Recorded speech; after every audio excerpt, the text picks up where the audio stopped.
اس میں شادی کی جائے نعوذ باللہ اللہ معاف کرے تو بس بڑا تباہی ہوگی. اسی طرح شوال کے مہینے میں بھی شادی نہیں کرتے. رمضان المبارک میں تو کر لیں گے لیکن شوال کے مہینے میں شادی نہیں ہوگی. اسی لیے بی بی عائشہ صدیقہ بنت صدیق رضی اللہ عنہا آپ فرمایا کرتی تھیں کہ لوگوں کا پتہ نہیں کیسے عقیدہ ہے کہ شوال میں شادی راس نہیں آتی. فرمایا سب سے زیادہ حضور کی محبوب بیوی تو میں ہوں اور میری شادی تو شوال میں ہوئی. سب سے زیادہ حضور صلی اللہ علیہ وسلم کے قریب میں ہوں. اس لیے اچھا اسی طرح بعض لوگوں کا یہ بھی عقیدہ ہوتا ہے کہ محرم کا مہینہ جو ہے اس میں بھی شادی نہیں کرتے. وہ کہتے ہیں کہ یہ غم کا مہینہ ہے, یہ کوئی خوشی کا مہینہ تھوڑا ہے. اللہ تبارک و تعالی معاف فرمائے. حالانکہ یہ نہیں سمجھتے کہ محرم میں اسلام کے کتنے بڑے بڑے کارنامے انجام ہوئے, اسلام میں کتنے بڑے بڑے فتوحات آئے. اور پھر یہ بھی یاد رکھیں کہ اگر محرم میں شادی کرنا منحوس ہے, اچھا پھر خود کہتے ہیں کہ حضرت نے شادی کربلا میں کی تھی اپنے بیٹے کی. اللہ کے بندے, جب حضرت خود شادی کر رہے ہیں تو پھر تو ان کی سنت ہوئی کہ بیٹوں کی آدمی شادی کرے. چیز جائے کہ وہ شادی کا دن نعوذ باللہ منحوس سمجھا جائے یا محرم کے مہینے کو غم کا مہینہ سمجھا جائے. محرم کا مہینہ تو ابتدائے ہجری ہے. محرم کا مہینہ جو ہے وہ ابتدائے سنہ ہے. اور خدا کی قدرت دیکھیں کہ انگریز جو ہے وہ نیو ایئر کی خوشیاں مناتے ہیں. انگریز جو ہے جب نیا سال لگنا ہو نا جی تو بڑے میلے ٹھیلے, آپ کے ملک میں بھی اب بڑے ہوتے ہیں. اب تو آپ کے ملک میں بھی بڑی ترقی ہو گئی ہے. لڑکے لڑکیاں رات کو نکلتے ہیں, 12 بجتے ہیں جب تو ان کے عقل کے بھی 12 بج جاتے ہیں. ڈانس کرتے ہیں, ناچ کرتے ہیں, پتہ نہیں کیا کیا بے حیائیاں کرتے ہیں, شرابیں پیتے ہیں اور کیک کاٹتے ہیں. جی نیا یعنی انگریز خوشی منا رہا ہے, مسلمان نئے سال کا غم منا رہا ہے. عجیب باتیں. انا للہ و انا الیہ راجعون. تو یہ ساری باتیں جو ہیں یہ رسم و رواج ہیں, ان کا اسلام کے ساتھ کوئی تعلق نہیں. اللہ تبارک و تعالیٰ کا دین ان باتوں کا مخالف ہے. تمام دن اللہ نے پیدا فرمائے, ان دنوں میں قوموں پہ عذاب بھی آیا, قوموں کو نجات بھی ملی. اب دیکھو فرعون جس دن غرق ہو گیا تو موسیٰ علیہ السلام کو نجات ملی. ایک دن اس کے لیے بربادی کا دن ہے, بنو اسرائیل کی آبادی کا دن ہے. حضرت صالح علیہ السلام کی قوم پہ عذاب آیا, ان کے لیے عذاب ہے, صالح علیہ السلام اور مومنین کے لیے نجات ہے. حضرت نوح علیہ السلام کی قوم پہ عذاب آیا, قوم غرق ہو گئی لیکن نوح علیہ السلام کو اللہ نے نجات عطا فرمائی. اس لیے حضور پاک صلی اللہ علیہ وسلم نے فرمایا کہ یاد رکھو کہ لا تھا یہ لوگ جو ہے پرندوں سے پکڑتے ہیں, پھالیں پکڑتے ہیں. بعض لوگ جو ہیں مہینہ سفر کو منحوس کہتے ہیں. آپ نے فرمایا خبردار ایسی باتوں پہ عقیدہ نہ رکھا کرو. ایسی بات اگر آ جائے تو توکل علی اللہ کر کے آپ اپنے کام کرتے رہو اور ہر معاملے کو اللہ پہ چھوڑ دو. اور آج بھی دیکھو مسلمان کتنے لوگ ہیں, اور جی آج کوا زیادہ چلچلا رہا ہے, معلوم ہوتا ہے کوئی ہمارا قریبی دوست آ رہا ہے, یعنی معلوم یہ ہوتا ہے کہ ان کے دوستوں کا رشتہ کوے سے ہے. کوا جو خبر دے رہا ہے تو کوے سے رشتہ داری ہوئی نا, اس کو پتا ہے نا تمہارا کون سا دوست آ رہا ہے. تو دوست بھی کوے کی قسم کا ہوگا, ہر جنس کو پتہ لگتا ہے اپنی جنس کا, دوسرے کو کیا پتا بھی کسی جنس کا. اچھا اندازہ کرو کہ گھر میں جتنے بندے رہتے ہیں ان کو تو پتا نہیں, کوے کو پتا ہے. یعنی گھر کے بندے اتنے بدبخت ہیں ان کو خبر دینے والا کوا ہے. کوا نے کہاں کی تو کوئی آ رہا ہے, نوالا ہاتھ سے گر گیا تو کوئی یاد کر رہا ہے, ہاتھ میں خارش ہو رہی تو پیسہ جا رہا ہے, اس ہاتھ میں خارش ہو رہی تو پیسہ آ رہا ہے, پاؤں میں خارش ہو رہی تو سفر آ گیا ہے. انا للہ, پتہ نہیں ہم تو کافروں سے بھی آگے نکل گئے. انا للہ و انا الیہ راجعون. میرے خیال میں یہ رسمیں تو ابو جہل کو بھی نہیں آتی ہوں. وہ جو بہت بڑا بدبخت تھا نا ابو جہل لعنت اللہ علیہ, یہ رسمیں تو اس کو بھی نہیں آتی. ہر بات میں اچھا جی آنکھ پھڑک رہی, آزاد بھی کوئی بری خبر. اچھا جی یہ آنکھ پھڑک رہی, ہاں کوئی خوشی آنے والی ہے جی, بالکل جی کچھ ہونے والا ہے. انا للہ و انا.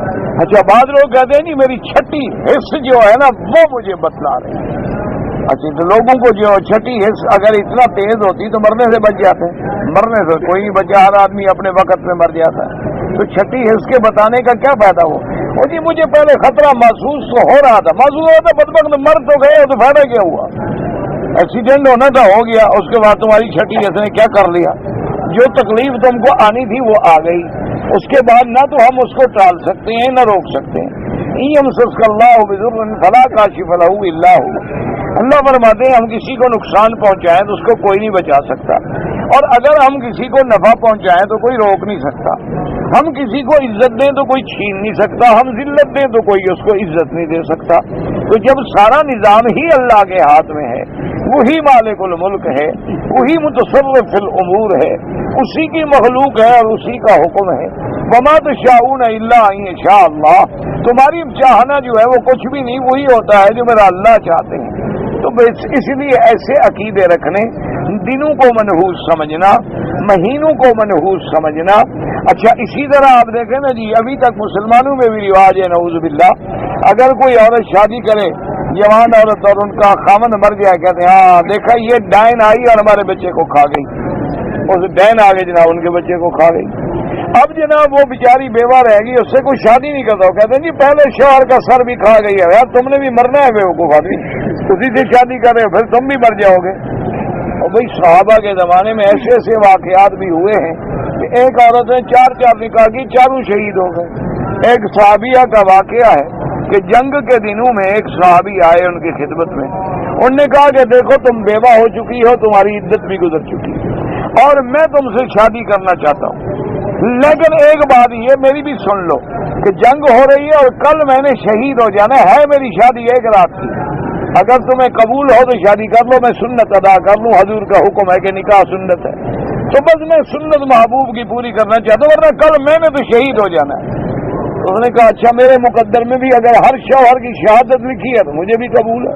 اچھا اسی طرح دوسرے دن وہ صحابی شہید ہو رضی اللہ تعالی عنہم ورضوا عنہ۔ تو اس لیے نہ کوئی عورت منحوس ہوتی ہے، نہ کوئی بچہ منحوس ہوتا ہے۔ اور ایک حدیث مبارک میں البتہ یہ آتا ہے کہ بعض عورتوں میں اللہ نے برکت رکھی اور یہ آنے سے برکت آ جاتی ہے۔ اسی لیے علماء نے لکھا ہے کہ جس بندے کی شادی ہو اور اس کے گھر میں پہلے لڑکی پیدا ہو تو یہ برکت ہوتی ہے، وہ خوشی کی بات ہے، کیونکہ اللہ کے نبی کی بھی تو بچی ہی باقی رہی ہے نا، لڑکیوں سے نسب چلا ہے نا سارا، تو اس لیے خوش ہونا چاہیے، نہ کہ رونا چاہیے ہو جی بچی پیدا ہو گئی، ہو جی بچی پیدا ہو گئی، اور یہ میری بیوی تو جی منحوس ہے، ایسے لڑکا پیدا کرتی ہی نہیں، وہ اس کے ہاتھ میں لڑکا پیدا کرنا بدبخت آدمی۔ اچھا اب اس کے بعد یہ بھی یاد رکھو، لڑکی یا لڑکا اس کا تعلق خاوند سے ہوتا ہے، لڑکی سے ہوتا ہی نہیں، کیونکہ عورت جو ہے وہ زمین ہے اور مرد جو ہے وہ بیج ڈالتا ہے۔ بیج گندم کا ڈالو گے تو گندم نکلے گی، جو کا ڈالو گے تو جو نکلے گا۔ عورت کا کیا گناہ ہے کہ لڑکی ہو گئی اور لڑکی ہو گئی اور لڑکا ہو گیا لڑکا ہو گیا، یہ تو سارا مسئلہ ہی مرد کا ہوتا ہے، عورت کے ذمہ تو ہے ہی کچھ نہیں۔ اب زمین میں تم جا کے کھجور کا درخت لگاؤ اور دیکھو یار آم نہیں لگ رہے، آم کہاں سے لگیں گے؟ کھجور کا درخت تم نے لگایا تو کھجور ہی لگے گی، اور اگر تم نے کیکر لگایا ہو اور کہو یار انگور نہیں لگ رہے، پھر درخت کیکر کا تھا تو انگور کہاں سے لگیں گے؟ تو ایک بات یاد رکھو کہ زمین جو ہے یہ عورت کی مثال ہے، آسمان جو ہے وہ ذکر کی مثال ہے، اسی طرح عورت جو ہے وہ زمین کی مثال ہے اور مرد جو ہے وہ کھیتی کرنے والے کی مثال ہے۔ تو اس لیے اللہ نے فرمایا فاتو ہر سکم، اپنی کھیتی والی مقام پہ آؤ۔ تو عورت جو ہے وہ تو زمین ہے بیچاری، جو آپ بیج ڈالیں گے وہ پیدا کرے گی۔ اگر مرد لڑکے کا بیج پڑ گیا لڑکا ہوگا، لڑکی کا پڑ گیا تو لڑکی ہوگی، اس میں عورت کا کیا گناہ ہے جی؟ اس کی تو لڑکیاں ہی ہوتی ہیں جی، بڑی منحوس ہے، میں اور شادی کروں گا، لڑکا کو پتہ نہیں ہو سے بھی نہ ہو تو پھر کیا کر لو گے؟ تو اللہ تبارک و تعالیٰ کا نظام ہے، اللہ کے نظام کو کبھی چیلنج نہ کیا کرو، اللہ تبارک و تعالیٰ کے احکام کو کبھی چیلنج نہ کیا کرو اور کسی کو منحوس نہ سمجھا کرو۔ حضور نے فرمایا لا تحسبوه شر لکم بل هو خیر لکم۔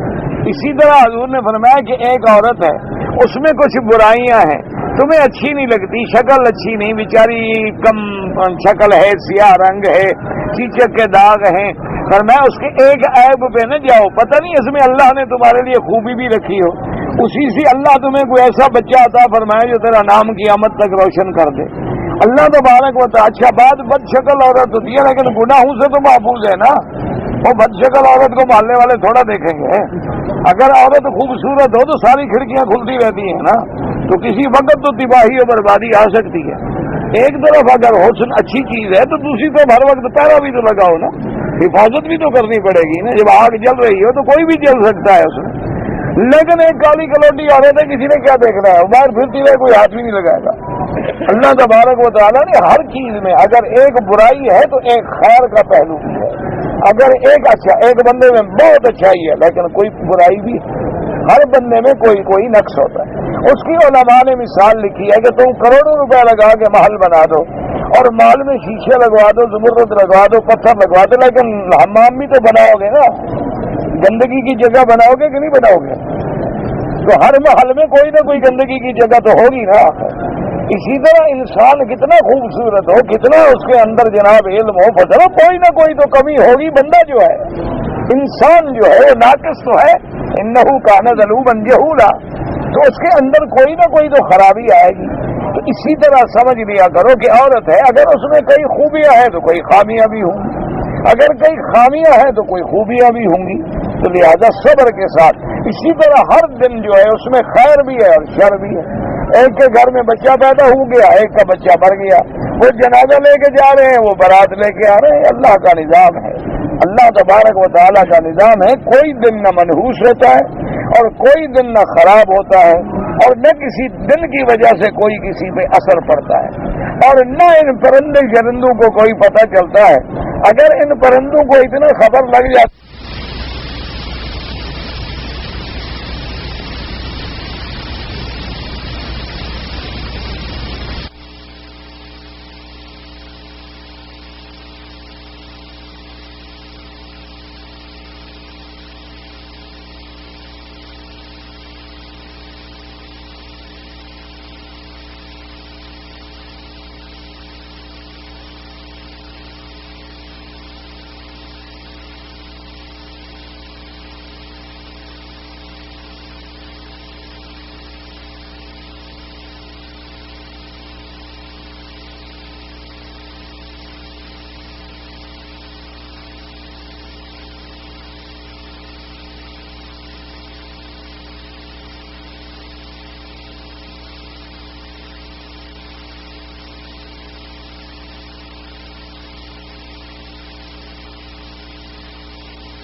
یہ خود شکاری کی گولی سے بچ جائیں, ان کو وہ کیوں نہیں پتہ لگتا کہ مجھے گولی لگ رہی ہے, ابھی گروں گا جان چھوٹ جائے گی. اس لیے کسی کو کوئی پتہ نہیں. اسی لیے اللہ تبارک و تعالیٰ نے قرآن میں فرمایا ہے کہ اگر تم لوگوں کا عقیدہ ہے کہ فلاں پیر کے جن تابع ہیں, اور جن جو ہیں ان کو غیب کی خبریں لا کے دیتے ہیں, اور وہ ہمیں جناب پھر غیب کی خبریں بتا دیتا ہے. اللہ نے فرمایا بدبختو, یہ دیکھو, اگر جنوں کو علم غیب ہوتا ما لبثوا فی العذاب المہین. حضرت سلیمان علیہ السلام آسے پہ کھڑے ہیں اور وہی اللہ نے روح قبض فرما لی, اور سلیمان علیہ السلام اسی طرح آسے پہ کھڑے رہے. اب جن آگے دیکھیں کہ آپ نماز پڑھ رہے ہیں, کھڑے عبادت کریں, جاؤ بھی جلدی کرو, کام کروائیں گے تو پھر سزا دیں گے. تو 100 سال تک جناب بیت المقدس کے پتھر اٹھاتے رہے. 100 سال کے بعد اللہ نے حکم دیا دیمک کو کہ سلیمان میرا جس آسے پہ کھڑا ہے نا لکڑی پہ, اس کو نیچے سے ذرا کھا لو. تو اب جناب جب اس دیمک نے لکڑی کو کھایا, فلما خر تبینت الجن اللہ کانوا یعلمون الغیب ما لبثوا فی العذاب المہین. اب جب وہ آسے سے گرے تو گر گئے, تو روح تو تھا نہیں, روح تو پرواز کر گئی.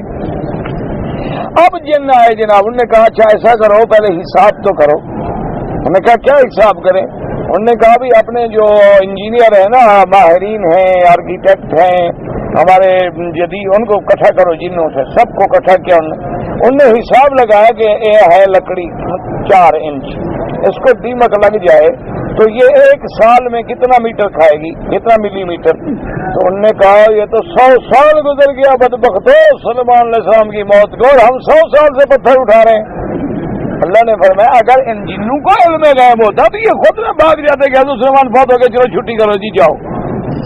تو جب ان کو ہی علم غیب نہیں تو کسی اور کو کیا خبر دے دیں گے؟ وہ تو خود فارغ ہیں, ان کو تو خود کوئی عقل نہیں. ان کو تو خود کوئی پتہ نہیں چلتا. اس لیے ہمیشہ یاد رکھیں ایسے عقیدے نہ رکھا کریں. اور یہ عقیدے چھوٹا موٹا گناہ نہیں، کفر و شرک ہو جاتا ہے کہ نفع نقصان کا مالک کون ہے؟ اللہ. آپ نے کہا کہ بدھ کا دن منحوس ہے تو نقصان دینے والا بدھ کا دن بن گیا اللہ کے سوا. اس کا مطلب ہے کہ جب آپ نے ایام کے ساتھ شرک کیا تو شرک میں مبتلا ہو. برکت دینے والا اللہ ہے، آپ نے کہا یہ مہینہ بے برکت ہے، اس کا مطلب ہے کہ آپ نے برکت دینا نہ دینا مہینے کے ذمہ لگا دیا اللہ کو چھوڑ کر.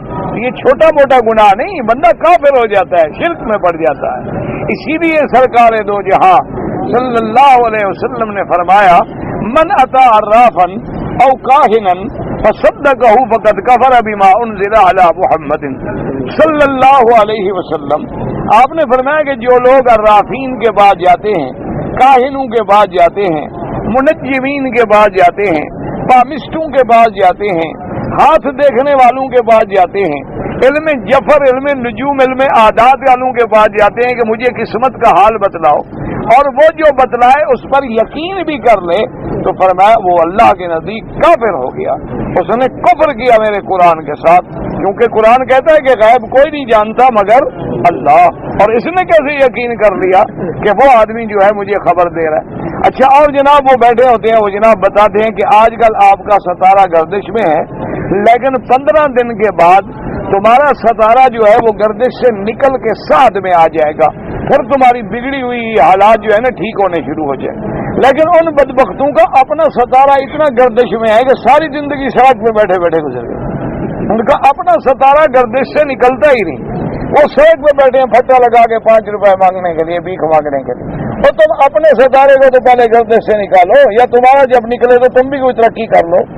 ان کا اپنا ستارہ تو گردش سے نہیں نکلتا، ہمارے ستارے گردش سے نکال رہے ہیں. اچھا، کتنا انسان پاگل ہے. اب بعض لوگوں نے وہ چھوٹی چھوٹی مینا، چھوٹی چھوٹے پرندے، چڑیا، طوطے بٹھائے ہوئے ہیں پنجرے میں، وہ اس کو کھولتا ہے، وہ آ کے ایک کارڈ اٹھاتا ہے اور بندے کو بتا دیتا ہے تمہاری مقدر کا حال یہ ہے. یعنی کہ اس چڑیا کو پتا ہے، اس بدبخت 6 فٹ کے بندے کو پتا نہیں.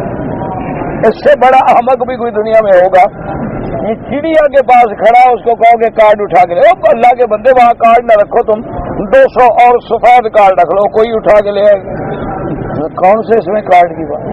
اچھا، اب مشینیں آ گئی ہیں، وہ بھی قسمت کا حال بتاتی ہیں. کھڑے ہو جاؤ، وزن کرو، اندر کارڈ نکلو. کوئی نہ کوئی کارڈ تو نکلے گا نا بدبخت. تو یہ کون سا ہے کہ اس میں جو لکھا ہوا ہے وہ تمہاری قسمت کا حال ہو گیا؟ تو یہ سارے جاہلیت کی بات ہے. سیدنا علی رضی اللہ تعالی عنہ کرم اللہ وجہہ، اللہ کی کروڑوں رحمتیں ہوں حضرت علی پہ. آپ جنگ کے لیے جا رہے تھے، فوجیں تیار کھڑی تھیں. ایک آدمی دوڑتا دوڑتا آیا، اس نے کہا کہ سیدنا علی، میں نے آپ سے بات کرنی ہے بڑی ضروری. آپ نے فرمایا چلو علیحدہ ہو گئے. فرمایا کیا بات ہے؟ اس نے کہا حضرت میں آپ کا بڑا عاشق ہوں، بڑا محب ہوں، مہربانی کریں ابھی فوج کو روک دیں، آج نہ نکلیں جنگ کے لیے. انہوں نے کہا کیا بات ہے؟ انہوں نے کہا جی ستارہ قمر جو ہے نا، قمر جو ہے وہ نحس میں ہے، اس وقت وہ ایسے برج میں ہے جو منحوس برج ہے. اگر آپ جائیں گے تو آپ کو شکست ہو جائے گی. آپ مہربانی کر کے آج نہ نکلیں، کل نکلیں، بس آپ کے لیے کامیابی ہی کامیابی. حضرت علی رضی اللہ تعالی نے فرمایا، آپ نے فرمایا اچھا مجھے ایک بات بتا دو پھر میں تمہاری بات مانتا ہوں. انہوں نے کہا کیا بات؟ فرمایا این قمرہم، جن دشمنوں کے لیے میں لڑنے جا رہا ہوں ان کے لیے آج چاند کہاں ہے؟ چاند تو ایک ہے نا، میرا بھی میرے دشمنوں کا بھی. اگر وہ نحوست میں ہے تو ان کے لیے بھی تو نحوست میں برابر ہو گئے ہم، پھر ڈرنے کی کیا بات ہے؟ تو اس نے کہا کہ ہاں بات تو ٹھیک ہے. انہوں نے کہا اچھا ایسا کرو، اپنے خادم کو بلایا. آپ نے فرمایا کہ اس کو قید کر دو، میں جنگ لڑ کے آتا ہوں، پھر اس کا گردن اڑائیں گے. یہ آیا مجھے غیب سکھانے کے لیے. تو حضرت علی چلے گئے اور فتح ہو گئی، کامیاب ہو گئے. اس لیے حضور کا حکم ہے کہ ایسے اگر گندے خیال آ جائیں نا تو ان کو کیا کرو، لا حول ولا قوت الا باللہ، اور چلے جاؤ. بس یہ نہیں کہ بلی نے راستہ کاٹ دیا ہے تو مڑ جاؤ، آج کام نہیں ہوگا. اچھا گھر سے نکل رہا ہے، پیچھے بیوی نے آواز دے دی کہ بدبخت کیا، میں کام کے لیے جا رہا تھا، 1000 دفعہ کہا مجھے پیچھے نہ پکارا کرو، میرا کام ہی ختم ہو گیا. اچھا پیچھے سے عورت پکارے تو ان کا کام خراب ہو جاتا ہے، آگے سے پکارے تو ٹھیک ہو جاتا ہے. انا للہ و انا الیہ. اللہ تبارک و تعالی، یہ قوم ہے، مسلمان ہے، ہم بھلا ایمان سے کہو. یہ ادھر کلمہ پڑھتے ہیں لا الہ الا اللہ محمد رسول اللہ، اور روز پڑھ رہے ہیں ایاک نعبد و ایاک نستعین، تیری ہی عبادت کرتے ہیں، تجھ سے ہی مدد چاہتے ہیں، اور ادھر کہہ رہے ہیں کہ پیچھے پکار لیا تو کام خراب ہو گیا، بلی نے راستہ کاٹ لیا کام خراب ہو گیا، اچھا کتا راستہ کاٹ لے تو کام ہو جاتا ہے، اسی لیے کتا زیادہ رکھتے ہیں نا، کتے سے ان کو بڑے فائدے حاصل ہوتے، کار میں ساتھ ہے، گھر میں ساتھ ہے، اچھا خود نہ ہوں تو کتا بیوی کے بھی ساتھ ہے، وفادار جانور ہے نا۔ انا للہ و انا الیہ راجعون، انا للہ و انا الیہ راجعون۔ اچھا اور جناب بڑے سے بڑے تمہارے بڑے آدمی جو ہے نا وہ کتوں کو خود بیٹھ کے مکھن کھلا رہے ہیں، پتہ ہے یہ سمجھتے نہیں، عبرت نہیں پکڑتے۔ اللہ پاک سبق دیتے ہیں کہ تم نے غریبوں کو روٹی نہیں دی، میں نے تیرے مقدر میں کتے لکھ دیے، تم کتوں کو کھلاتے ہیں۔ نجس العین، میں نے تم نے اچھے لوگوں کی صحبت اختیار نہیں کی، میں نے تمہارے صاحب کتے بنا دیے ہیں کہ ان کے ساتھ تمہاری رات بھی گزرے گی، تمہاری کاروں میں بھی ساتھ ہوں گے، تاکہ جب تمہیں موت آئے تو سب سے پہلے تمہارے اوپر ہونے والا کتا ہو۔ انا للہ و انا الیہ راجعون۔ اللہ تبارک و تعالیٰ سے پناہ مانگو، یہ کیا مسلمان ہے بھیا، ہمیں تو سمجھ نہیں آتی، نہ ہماری شکل میں اسلام رہ گیا، نہ ہمارے عمل میں اسلام رہ گیا، نہ ہمارے عقیدے میں اسلام رہ گیا، نہ رہ گیا مسلمان ہے۔ اور اس کا حل کیا ہے؟ لا حول ولا قوت الا باللہ العلی العظیم، لا حول ولا قوت الا باللہ العلی العظیم۔ استغفر اللہ الذی لا الہ الا هو الحی القیوم واتوب الیہ۔ اللہ کے آگے توبہ کریں، اللہ کی طرف رجوع کریں، اللہ کے دروازے پہ گر کے اللہ سے معافی مانگیں، اور ایسے غلط خیالات اپنے دل و دماغ سے نکال کے پھینک دیں۔ یہ آنکھیں بھی پھڑکتی رہتی ہیں، یہ کتے بلیاں بھی گزرتی رہتی ہیں، نفع نقصان بھی ہوتے رہتے ہیں، دن رات بھی آتی رہتی ہے، سورج بھی چڑھتے رہتے ہیں، سورج بھی ڈوبتے رہتے ہیں، کبھی چھاؤں ہوتی ہے، کبھی دھوپ ہوتی ہے، کبھی رات ہوتی ہے، کبھی دن ہوتا ہے، کبھی خوشی ہوتی ہے، کبھی غمی ہوتی ہے، کبھی صحت ہوتی ہے، کبھی بیماری ہوتی ہے۔ وہ صحت دے کے بھی آزماتے ہیں، وہ بیماری بھیج کے بھی آزماتے ہیں۔ بندے کو ہر حال میں اللہ کا شکر گزار ہونا چاہیے کہ الحمدللہ اللہم لک الحمد کلہ ولک الشکر کلہ وإلیک یرجع الامر کلہ اللہم لک الحمد حمدا کثیرا اللہم لا نحصی ثناء علیک انت کما اثنیت علی نفسک۔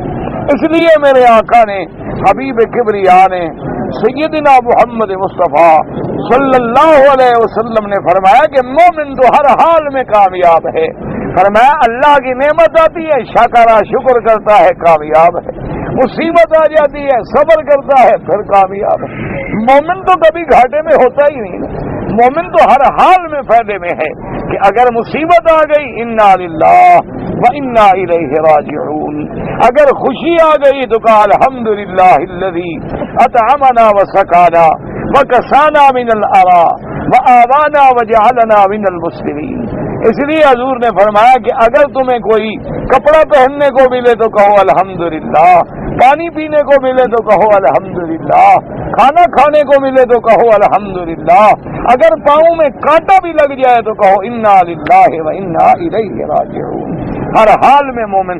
اب دیکھیں اس قوم پہ جو عذاب آیا، بدھ کے دن اونٹنی کو مارا، جمعرات عذاب شروع ہوا، جمعرات جمعہ ہفتے تک 3 دن کی مہلت تھی، اتوار والے دن عذاب آ گیا، تو اب باقی دن کتنے بچ گئے؟ تو سارے دن ہی نعوذ باللہ منحوس ہو گئے، کوئی دن منحوس نہیں ہوتا۔ اللہ تبارک و تعالیٰ کے سارے دن جو ہے وہ مخلوق ہے۔ اب اللہ پاک فرماتے ہیں اشرقت الشمس، اب مفسر فرماتے ہیں جا تم سیتن من السماء، آسمان سے آواز آئی، چیخ، فرشتے نے اصل میں چیخ ماری، ورجفتن شدیدتن، اور زمین کے نیچے سے زلزلہ آیا، وازفازت الارواح، روح نکل گئے، وزہقت النفوس فی ساعت واحدہ، 1 منٹ لگا ساری قوم ختم، فاصبحوا فی دارہم جاثمین۔ کیا منائے سرا مردے پڑے تھے لا ارواح فیہم ولم یفلت منہم احد لا صغیر ولا کبیر لا ذکر ولا انثى قالوا الا جاریۃ كانت مقیدۃ واسمها کلبۃ ابنۃ السلق ويقال لها زریہ وكانت كافرة شديدة العداوة لصالح عليه السلام فلما رأت ما رأت من العذاب أطرقت رجلها فقامت تسعى كأثر شيء فتبين من الأحياء فأخبرتهم بما رأت وما حل بقومها ثم استسقتهم من الماء فلما شربت ماتت. اب فرماتی ہیں کہ جب اللہ کا عذاب آیا وہ ایسے مردہ پڑے تھے کہ کوئی ان میں روح باقی نہیں, کوئی حرکت باقی نہیں, اور اس عذاب نے کسی کو نہیں چھوڑا. ولم یفلت منہم احد لا صغیر ولا کبیر, نہ بڑے کو نہ چھوٹے کو نہ مرد کو نہ عورت کو. بعض روایات میں آیا ہے کہ ایک عورت تھی جس کا نام مقیدہ بیٹھی ہوئی, وہ اسمها کلبۃ بنت السلق, بعض کہتے ہیں اس کا نام زریہ تھا, وہ بھی کافرہ تھی, سخت عداوت رکھتی تھی صالح علیہ السلام سے. فلما رات ما رات من العذاب, اس نے جب دیکھا کہ یہ عذاب آ گیا تو بھاگی. وقامت تسعى كأثر شيء, اور آئی فتتحین من الاحیاء, ایک قبیلے میں پہنچی. فاخبرتهم بما رات, اس نے جا کے خبر دی جو دیکھا تھا عذاب کا حال. وما حل بقومها, اور اس کے بعد جو ان کی قوم پہ اللہ کا عذاب آیا. ثم استسقتهم من الماء, پھر اس قبیلے والوں سے کہا کہ اچھا مجھے پانی پلاؤ.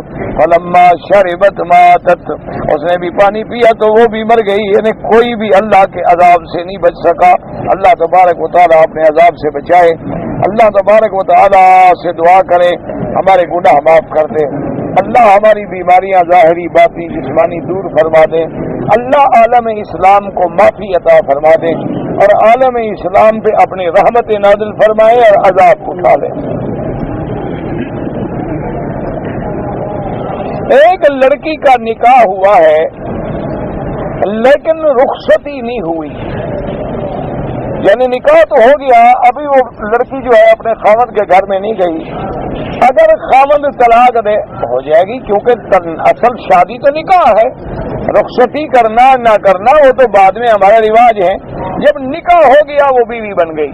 اب نکاح دینے کے بعد خاوند نے طلاق دے دی, طلاق ہو گئی. بالکل یہ ضروری نہیں کہ جب تک میاں بیوی ملے نہیں طلاق نہیں ہوگی. نکاح کے بعد طلاق ہو سکتی ہے, چاہے وہ عورت مدخولہ ہو یا غیر مدخولہ ہو.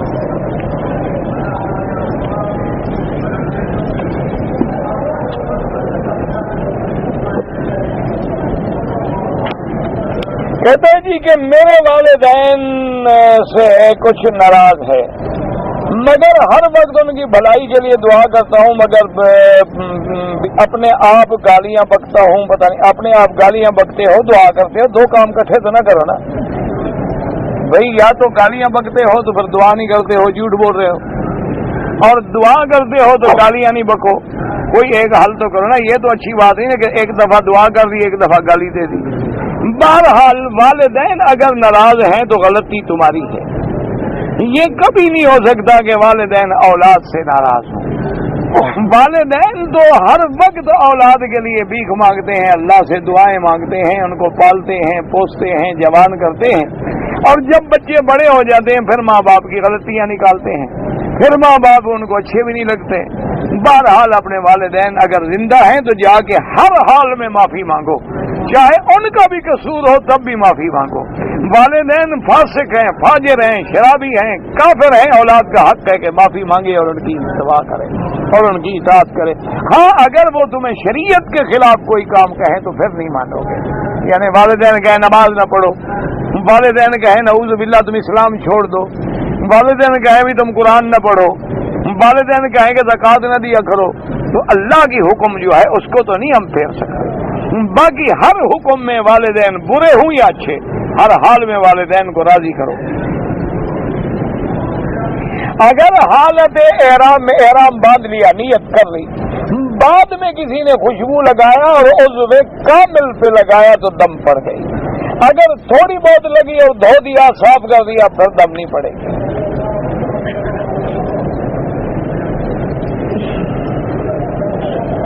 ہم نے احرام باندھا اپنے ملک سے, اور جہاز میں جب آئے تو ہمیں ایک عورت نے, غیر محرم عورت کے ہاتھ سے ہم نے کھانا کھایا. تو سارے حاجی کھا کے آتے ہیں ماشاءاللہ, اسی لیے تو حج قبول ہو رہے ہیں نا.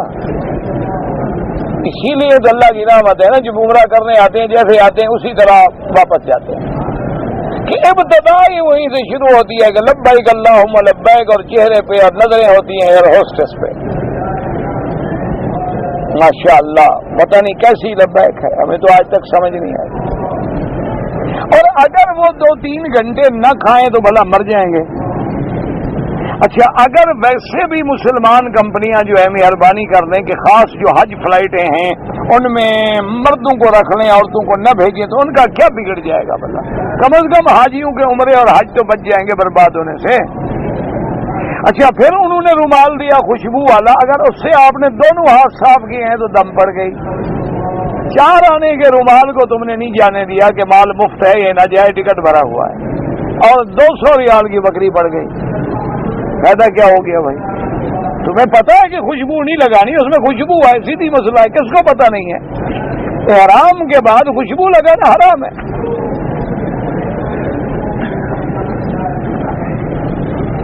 اللہ کے گھر میں جو قرآن کا آیت لکھی ہے وہ کون؟ جا کے دیکھ لو کیا لکھا ہوا ہے، پڑھ لو. اگر کوئی آدمی داڑھی بھی رکھتا ہے لیکن مونچھیں بھی رکھتا ہے، ایسے نہ رکھے کہ منہ میں آئے، منہ کے اندر نہ آئے، اور اگر وہ چھوٹی چھوٹی ہوں کوئی حرج نہیں. یہ جو اتنے بڑے بڑے رکھتے ہیں نا وہ منع ہے.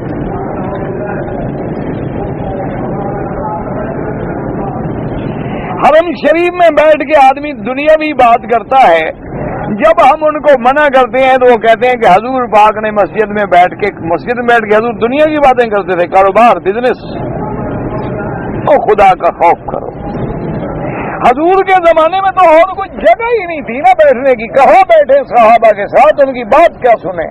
وہ تو عدالت بھی وہیں، فیصلے بھی وہیں، باہر کے وفد آتے وہ بھی وہیں، کافروں کے وفد آتے وہ بھی وہیں. وہ تو حالات کا تقاضا تھا. خدا کا خوف کرو، عقل کی بات کرو.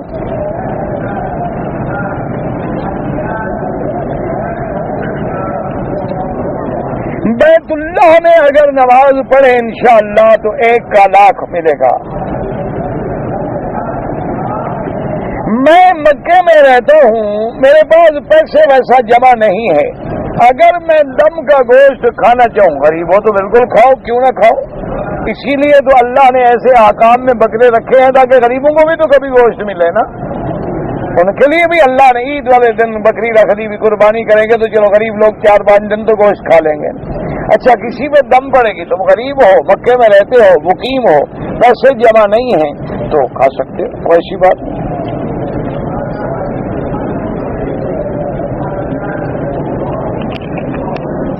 میری شادی ہوئی ہے 30 سال پہلے. میں نے اپنی بیوی کو مہر فاطمی ادا کرنا ہے تو بالکل ادا کر لیں. اتنی چاندی 80 تولے چاندی کی قیمت بنا کے دے دیں. یہ جو 25 روپے بنائے ہوئے ہیں نا یہ غلط ہیں.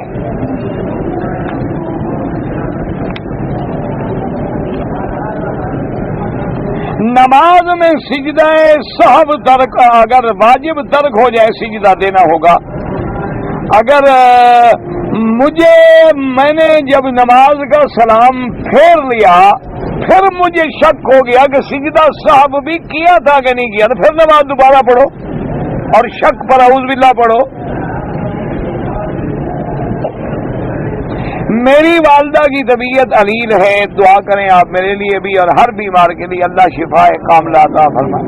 بس اور تو میں آپ لوگوں سے کئی دفعہ عرض کیا ہے الحمدللہ ثم الحمدللہ، اللہ اپنا محتاج رکھے. اور تو ہم نے کبھی آپ کو تکلیف نہیں دی، صرف ایک ہی درخواست کرتا رہتا ہوں کہ دعا کر لیا کریں ہمارے لیے، ہمارے بچوں کے لیے، صحت کے لیے، کہ اللہ اپنے دین کا کام لے لے. اب آدمی بیمار ہو گیا تو بس بیٹھ گیا نا جی، پھر تو یعنی اور پھر کتنی بڑی محرومی ہوتی ہے. اس درس کی کتنی بڑی برکات ہوتی ہیں کہ آدمی کو مغرب کی نماز جماعت سے ملے گی انشاءاللہ، عشاء کی نماز انشاءاللہ. پھر آدمی کو شرم آتی ہے کہ یار اچھا موقع ہے، عورتیں نہیں ہوتی، یار طواف بھی کر لو. اور اگر درس نہ ہو تو اب گھر میں پڑے ہیں جناب. تو اس لیے اور مجھے کچھ نہیں چاہیے آپ لوگوں سے، صرف دعا، العفو والعافیہ. اور ہم بھی الحمدللہ ہمیشہ طلباء کے لیے، دوستوں کے لیے، اپنے اوپر کسی قسم کا احسان کرنے والوں کے لیے ہم تو ہمیشہ دعا مانگتے. اللہ میاں ہمیں کسی نے پانی بھی پلایا ہے، کسی نے ہاتھ بھی پکڑا ہے، کسی نے اچھی بات بھی کی ہے تو اس کو تو ہی بدلہ عطا فرما. ہم کس کس کا بدلہ دے سکتے ہیں؟ ہم تو کسی کا احسان نہیں اتار سکتے بھئی. اب اگر لاکھوں آدمی ہم سے مہربانی کرتے ہیں، ہم کس کس کا بدلہ دے سکتے ہیں؟ تو اس کا بدلہ یہی ہوتا ہے کہ دعا کرو. اسی لیے حضور نے فرمایا کہ اگر تمہیں کوئی آدمی ہدیہ دے اور تم جواب میں کچھ نہیں دے سکتے ہو تو یہ تو کہہ دو کہ جزاک اللہ خیر الجزا، کہ اللہ تجھے بدلہ دے. بھائی میں تو بدلہ نہیں دے سکتا لیکن اللہ تمہیں بدلہ عطا فرمائے. اور حضور نے فرمایا یہ سب سے بڑا بہتر بدلہ ہے، کیونکہ جب تم نے کہا اللہ دے تو اللہ تو اپنی شان سے دے گا نا، وہ ہمارے حال کے مطابق تو نہیں دے گا. اس لیے آپ دعا کیا کریں کہ اللہ تبارک و تعالی بیماریاں اور روحانی، جسمانی، نفسانی ہر قسم کی بیماریوں سے بچائے، اور اللہ ہمیں ہماری اولادوں کو دین کے کام سے محروم نہ کرے، اپنے دین میں لگا دے، اور اللہ حضور کی پوری امت کو دین پہ لگا دے، اور پوری دنیا میں اللہ خود بخود اپنی رحمت سے ہدایت کی فضا پیدا کر دیں اور ہدایت کی ہوا پیدا کر دیں اور ہمارے حال پر رحم کا فیصلہ فرما دیں. میں دکان اور گھر کا زکوٰۃ ادا کرتا ہوں، نہ دکان پر زکوٰۃ ہے نہ گھر پر. کیا مطلب؟ کیسے زکوٰۃ ادا کرتے ہیں؟ جس گھر میں رہتے ہو کوئی زکوٰۃ نہیں. جو تمہارا دکان ہے تم نے 10 لاکھ 20 لاکھ کا خریدا ہے، اس 20 لاکھ پہ بھی کوئی دکان نہیں. جو آمدنی آئے گی اس پہ زکوٰۃ ہے. اب مجھے تو سمجھ نہیں آتی تم دکان کی زکوٰۃ کیسے دیتے ہو. دکان میں جو کاروبار کرتے ہو وہ سال میں 1 مہینہ مقرر کر لو، حساب کر لو کہ سارا خرچہ نکال کے کتنا نفع بچا، اس پہ 2.5% زکوٰۃ دے. جس گھر میں رہتے ہو کوئی زکوٰۃ نہیں. اگر تم نے گھر بنا کے کرائے پہ دیا ہے، جو کرایہ آتا ہے اس پہ زکوٰۃ ہے، تمہاری آمدنی میں وہ شامل ہوگا. ایک آدمی نے نظر منت مانی تھی کہ اگر میرا فلاں کام ہو جائے تو میں 10,000 روپے جو ہیں مرکزی مسجد میں جا کے دوں گا. اس کا وہ کام ہو گیا. اب وہ کہتا ہے میں اپنے گاؤں والی مسجد کو دے دوں. نہیں. پہلی بات تو یاد رکھو کہ منت منوتی سے ہوتا کچھ نہیں. ایک بات یاد رکھو، یعنی آدمی منت مانتے ہیں نا، میرا یہ کام ہو جائے میں یہ کر دوں گا، یہ کر دوں، کچھ بھی نہیں ہوتا. حضور نے فرمایا اتنا ہوتا ہے کہ بخیل کا مال نکل جاتا ہے. ایسے تو خرچ نہ کرتا نا، منت مانی اب تو گلے پڑ گئی، اب تو دینی ہے نا. اس کا ایک فائدہ ضرور ہوتا ہے کہ کسی نہ کسی شکل میں بخیل کا مال نکل جاتا ہے. اب چوں نے منت مانی ہے، جس مسجد کی مانی ہے وہی دینا ہوگا، کیونکہ اب اس مسجد سے تمہاری نیت پھری ہے نا، محلے تک آ گیا، محلے سے پھر کے پھر گھر میں آ جائے گی انشاءاللہ. گڑبڑ نہ کرو. آپ جو کام اللہ کار کر سکتے ہیں وہ بگاڑ بھی تو سکتے ہیں. تم اسی مسجد کو جا کے پیسے دو جلدی سے، چونکہ مرکزی مسجد سے محلے کی مسجد تک تو آ گیا ہے. اب کہے گا یار گھر میں کچھ غریب رہتے ہیں ان کو نہ دے دیں.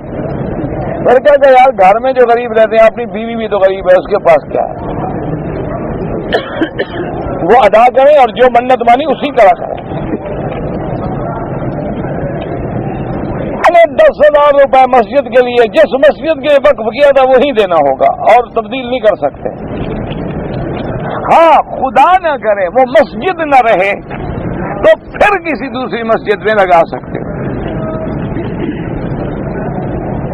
ایک ہی بات ہے، دکان کا زکوٰۃ دیتے ہیں، کیا کرتے ہیں.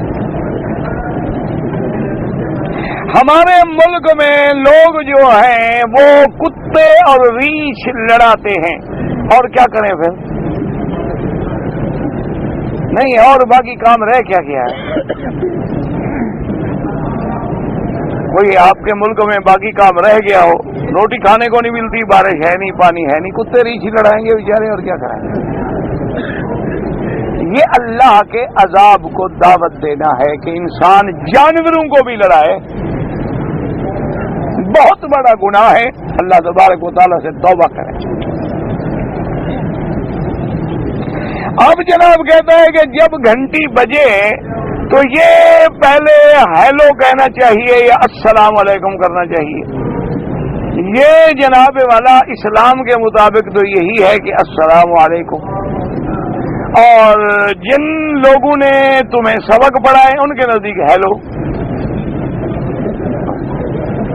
اور اگر آگے بولنے والا بھی دیکھنا پڑتا ہے نا کیسا ہے، اس طرح پھر آدمی بات کرتا ہے. بہرحال شریعت میں ہے السلام علیکم، وعلیکم السلام، ورحمۃ اللہ وبرکاتہ. یہ تو انگریزوں کی عادات ہیں، hello hello, hi hi, by by, Tata Tata. کیا ایسی، میں نے ایسی غلیظ زبان آج تک نہیں دیکھی. نہ آپ مجھے سمجھائیں ٹاٹا ٹا کوئی زبان ہے؟ ٹاٹا ٹاٹا کرتا پھر بندہ. ہائے ہاؤ، ہائے بائی، یہ کوئی زبان ہے؟ یہ بلیوں کی زبان ہے، بڑا بندوں کی زبان ہے. اتنی غلیظ اور کوڑی زبان میں نے آج تک. عربوں کی دیکھ، السلام علیکم، اہلا وسہلا ومرحبا، حیاکم اللہ، سلمک اللہ، بیاک اللہ، اتیت اہلا واتیت سہلا. ہر بات میں فی امان اللہ، علی برکت اللہ، مع السلامہ. کوئی لفظ تو ہے نا، کوئی بات تو یہ ہائی ہائی کیا ہوتا ہے؟ سے دعا درخواست ہے، دعا کریں کہ میری شادی ہو جائے. آپ میرے لیے دعا کریں کہ میری شادی ہو جائے، میں آپ کے لیے کروں گا. نہیں، نعوذ باللہ، اس میں ہنسنے کی کیا بات ہے یار؟ سب تم ہنس کے ٹال دیتے ہو. دل سے دعا کرو، خدا کرے کہ ہو جائے. یہ کیا ہے؟ کوئی شرم کی بات ہے شادی کرنا؟ بالکل میں بھی دعا کروں گا، اللہ کرے آپ کی شادی ہو جائے. اور آپ تہجد میں میرے لیے دعا کرنا کہ اللہ مجھے کوئی صالح بیوی عطا فرمائے. یہ کوئی ہنسنے کی بات نہیں، یہ تو خوشی کی بات ہے.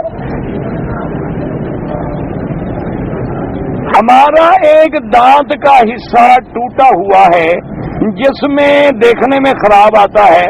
اوپر سے میں پیتل کا خوک چڑھایا، کوئی حرج نہیں، پیتل کا چڑھاؤ، سونے کا بھی چڑھاؤ جائز ہے. کیوں پیتل کا چڑھاتے ہو؟ گندا بدبو ہو جائے گا.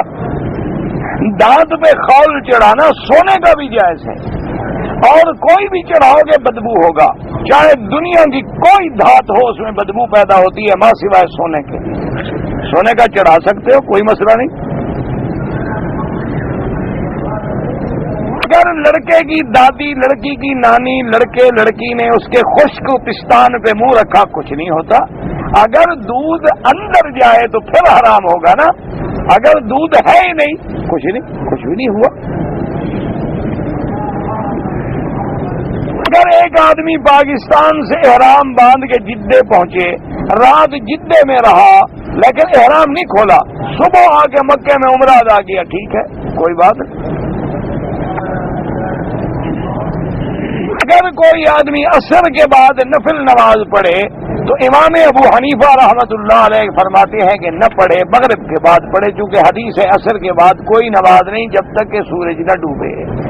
باقی ائمہ فرماتے ہیں کہ اللہ کے حرم میں تو اجازت ہے کہ اگر اس نے طواف کیا 2 رکعت پڑھنی ہے پڑھ لے، لیکن باہر کی وہ بھی اجازت نہیں دیتے. وہ کہتے ہیں اگر باہر ہے تو نہ کرے. لیکن اگر اللہ کے حرم میں ہے، مسجد الحرام میں ہے، طواف کیا ہے، یا کوئی جنازہ آ گیا ہے، یا اس نے ویسے آ کے داخل ہونے کے لیے، وہ کہتے ہیں یہاں جائز ہے، پڑھ سکتا ہے. واللہ تعالی عالم وعلمہ اتم. اللہم صلی علی سیدنا محمد وعلی آل سیدنا محمد وبارک وسلم. یا الہ العالمین، بیماروں کو شفا عطا فرما. یا اللہ سب بیماروں کی بیماریاں دور فرما. یا اللہ ہماری اولادوں کی، بچوں کی، بھائیوں کی، دوستوں کی، جن لوگوں نے کہا ہے ان سب کی بیماریاں دور فرما. یا اللہ ساری ظاہری، باطنی، روحانی، جسمانی بیماریاں دور فرما. یا اللہ ہمیں تو مانگنا بھی نہیں آتا، بغیر مانگے عطا فرما دے.